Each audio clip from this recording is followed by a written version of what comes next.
কথায় আছে, কিছু তো শুনি নাই, তবুও আমরা জানি সবাই একত্র হই সেই বিশ্বপিতার গুণগান, নাম ধ্যান এইগুলো করার জন্য। যথাসম্ভব সবাই করেন, আর সবাইকে করতে হবে মুক্তি পাওয়ার জন্য। বসে বসে চিন্তা করছিলাম অনেকটি কবির দোহা ঠাকুর খুব শুনতেন। কবিদাসের দোহা ঠাকুর খুব শুনতেন। চিন্তায় में चतुराई नष्ट, दुख में शरीर नष्ट, लोभ में अर्थ नष्ट, বল গয়া কবির দাস। তার কথা আছে,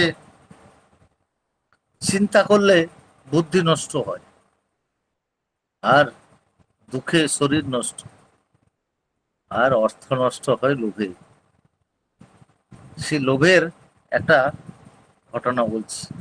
গোসাবা দক্ষিণ 24 পরগনায় অতি পরিচিত আমাদের। কেন জানেন তো? হয়তো সবাই জানেন কিনা জানি না, তবু জানাটা উচিত। বর্তমান আচার্য দেবের মামা বাড়ি গোসাবা, দক্ষিণ 24 পরগনা। এই যে বলে না, এই কবির দোহাতে অনেক কিছু লুকানো আছে। লোভে অর্থ নষ্ট। আমি ছোট বলছি, এই ঘটনাটা খুব বড় স্বস্তি শিবিরে আলোচনা পত্রিকাতে বেরিয়েছিলেন এই ঘটনাটা। বহুদিনের আগের ঘটনা। শিশু বরদা তখন সশরীতে আচার্যদেবের রূপে ছিলেন। একজন স্কুল মাস্টার, গুরু ভাই ছিলেন। আমাদের দেখবেন কিছু গুরু ভাই গুরু ভাইকে ঠকায়, কিন্তু গুরু ভাই ঠকালে উদ্ধার পায় না এই জীবন থেকে। ঠাকুর বলেছেন, ওগো মনি, তুমি আমায় ঠকাও, আমি ক্ষমা করে দেব, কিন্তু আমার সন্তানকে ঠকিও না। হয়তো সত্যানুসরণ লেখা আছে, ঠকো না, ঠকিও না। দেখো, মেরো না, মারো না, এবং ঠকো না, ঠকিও না। সেই স্কুল শিক্ষক প্রত্যেক দিন ঠাকুর মন্দিরে আসতেন, গোসাবার মন্দিরে। আর একজন আমার মতো চালাকি করে গুরু ভাইরা, দাদা আপনার কাছে প্রচুর পয়সা আছে, আপনি অমুক জায়গায় লাগান, তমুক জায়গায় লাগান, অল্প দিনে অনেক বেশি পয়সা। 50,000 থেকে শুরু করে 10 লাখ টাকা যেদিন দিয়ে দিয়েছেন, সেদিন আর ঠাকুর মন্দিরেও আসা নেই, আর 10 লাখও নেই।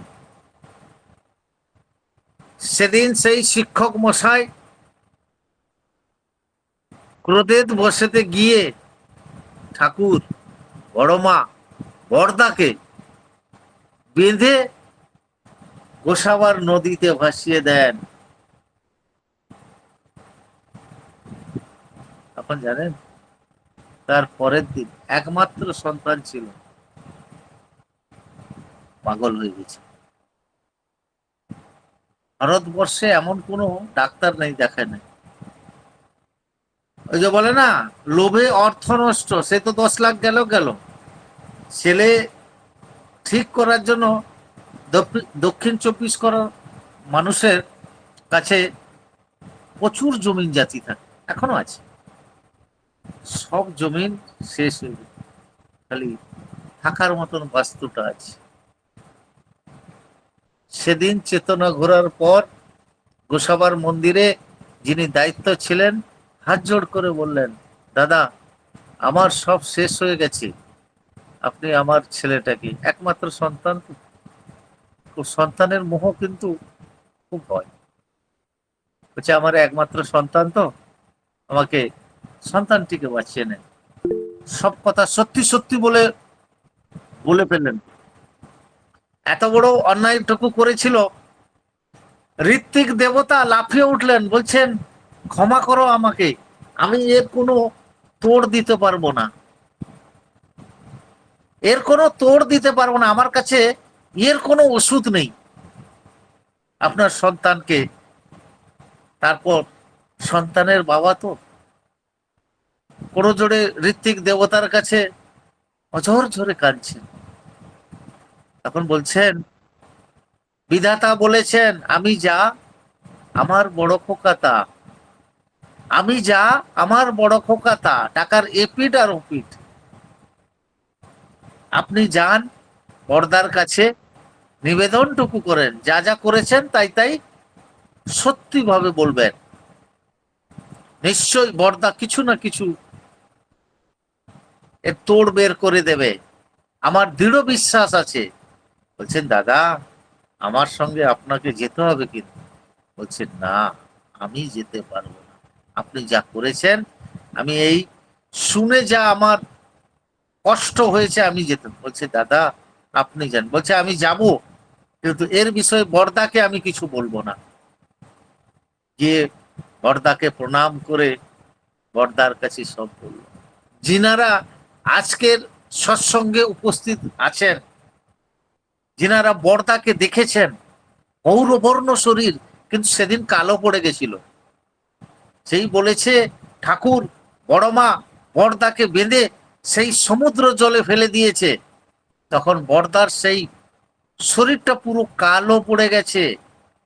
সেদিন কি বললেন জানেন তো বর্দা? বলছে, আমার কাছেও এ তোড় নেই। সেই পিতার কান্না দেখে বর্দা আপ্লুত হয়েছিলেন। বলেছে না, ভক্তের ডাকে ভগবান নিশ্চিত সাড়া দেন। বলছেন, করতে পারবেন দাদা আমার কথা মেনে? বলছে, আজ্ঞে দাদা, আপনি যা যা বলবেন তাই তাই করব, বিনা আপত্তিতে, বিনা অজরে, বরং পরম আনন্দে। এখন বললেন, কিছু ব্রত করতে বললেন। লাস্টে কি বললেন জানেন তো? যেদিন ব্রত পূর্ণ হবে, এই ওই এরিয়ার সবাইকে সৎসঙ্গ নেমন্তন্ন করে বাড়িতে সৎসঙ্গ রাখবেন, আর আপনার ছেলেকে দিয়ে ইষ্ট প্রসঙ্গ করাবেন। সব কথা তো উনি মেনে নিয়েছেন। মনে মানে এই অকৃতি, এই অধম সন্তান সবসময় ঠাকুরের প্রতি সেই অবিশ্বাস দেখাই। তার কারণ হচ্ছে, আমরা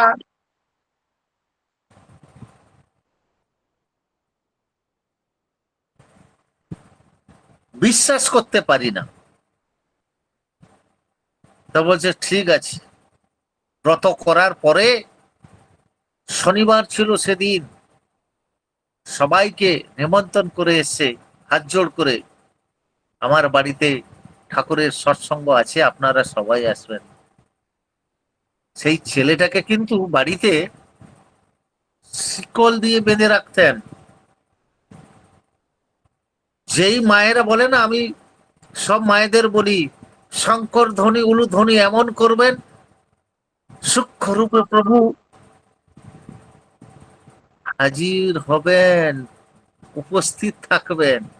যেই মায়েরা শঙ্কর ধ্বনি উলুধ্বনি করেছেন, সেই চেতন হারা ছেলে মাথা উঁচু করে, আজ অব্দি মাথা উঁচু করেনি।